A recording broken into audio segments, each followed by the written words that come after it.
Hello guys. Hi guys. Ngasi di simju simju na request pa ado kuire. Ado sabaga simju macan sudabaga tauna. Ngasi di weather su khara phayana simju pura kalae. Aduga lapu thoro boraga. Sugana एक extra masala लगे I mix Chak su khara तौरगे putori kona simju ko chabagi. mix तौरगे Atawro. Ado ma'am simju di lagi tharoge. Pung nusit kani.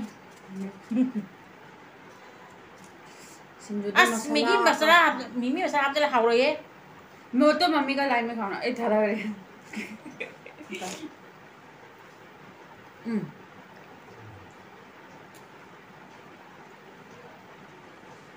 ना हम कर Tadi ke no? गिर गया Thôi. सिर्फ पकोड़ा ऐना हो जाबानी यहाँ पकोड़ा ले रहे guys Hawi simju hawi.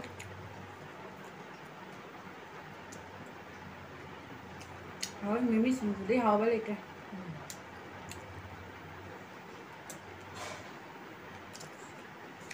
Macan di sura. Mimi su magandagi besondagi ya. Hujung dari. Kali patah hapi. Kali patah. Kali patah sapi la puto sapi wa. मिमी आते गा अपन वाले Cái không mấy nhỉ?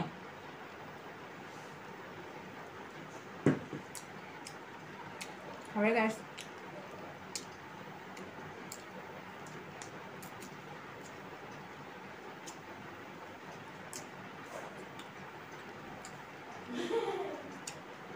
Sabi na.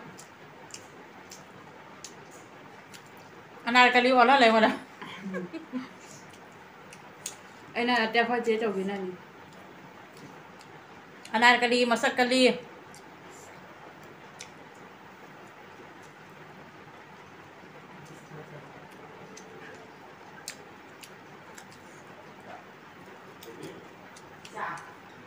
Cakap. chắc rồi Nunggu tak ada lah. Ngamu aja, saya tam sih. Sim juga cakap ini itu pahami. Japanese में चावा rice का सिंजुआ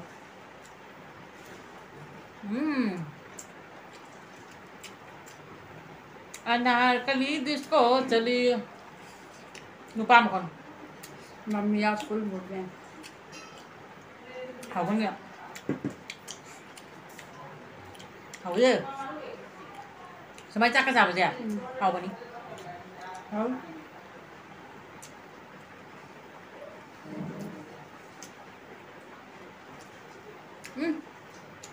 Sao ta là? हाँ खुंदे ला चार रहे हैं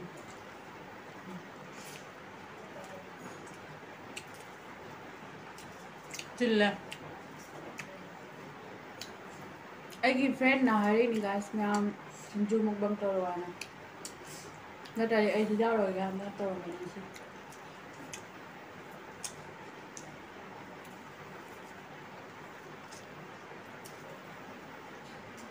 Cái đó betul kok.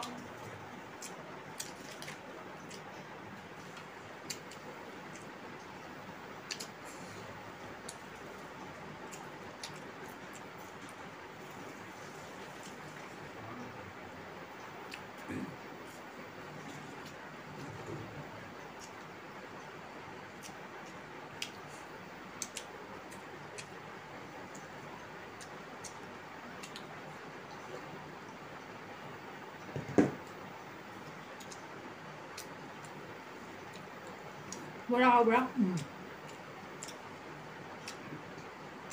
बोरा खरगा चाका सिंजुआ mix कर चादर लगे दूध बात पिया Đây là bagi một vòng. Đang để ra đấy một vòng.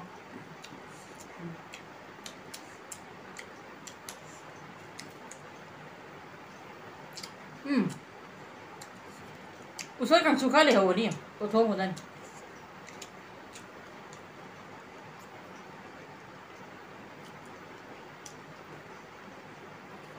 Habra taka. Thôi.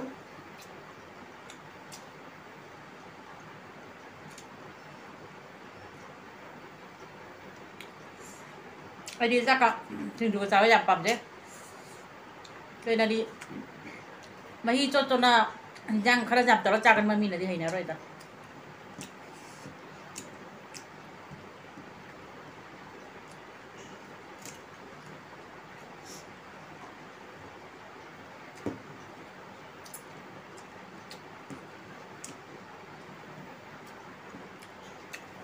ꯇꯣꯉꯥꯟ ꯇꯣꯉꯥꯟ ꯂꯧꯒꯗꯅꯤ ꯑꯗꯨꯅꯦ ꯑꯩꯅ ꯍꯥꯏꯗꯣ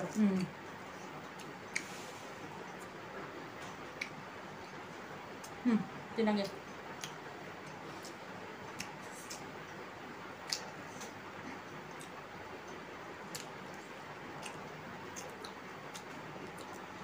ꯍꯥꯎꯋꯦ ꯍꯥꯎꯋꯦ ꯃꯌꯥꯝ ꯀꯃꯦꯟꯇ ꯍꯥꯏꯕꯤꯔꯛꯑꯣ ꯑꯩ ꯁꯝꯁꯦ ꯊꯤꯔꯕ ꯍꯥꯏꯅ ꯊꯤꯔꯗꯤ ꯑꯇꯩ ꯚꯤꯗꯤꯑꯣꯗ ꯂꯥꯛꯑꯔꯣꯏꯗꯕꯅꯤ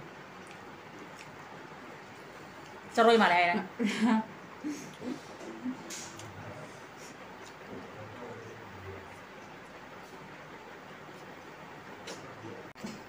ꯄ꯭ꯂꯦꯠꯇ ꯄꯥꯏꯖꯥꯔꯋꯣ ꯀꯥꯕꯨꯂꯤ ꯆꯅꯥ ꯊꯣꯡ ꯂꯩꯍꯧꯕꯅꯤ ꯑꯗꯨꯒꯗꯤ ꯍꯋꯥꯏꯁꯨ ꯂꯩꯍꯧꯕꯅꯤ ꯎꯁꯣꯏꯁꯨ ꯂꯩꯍꯧꯕꯅꯤ ꯆꯥꯎ ꯀꯪꯅ ꯆꯥ ꯍꯩꯅꯗ꯭ꯔꯒ ꯄꯨꯔꯛ ꯚꯤꯗꯤꯑꯣ ꯂꯣꯏꯔꯒ ꯆꯥꯒꯅꯤ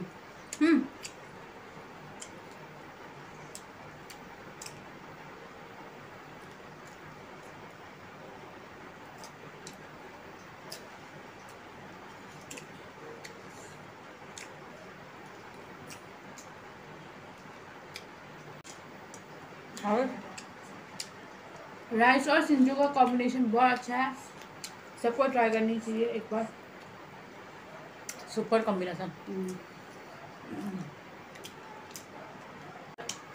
नैदे ये लोरा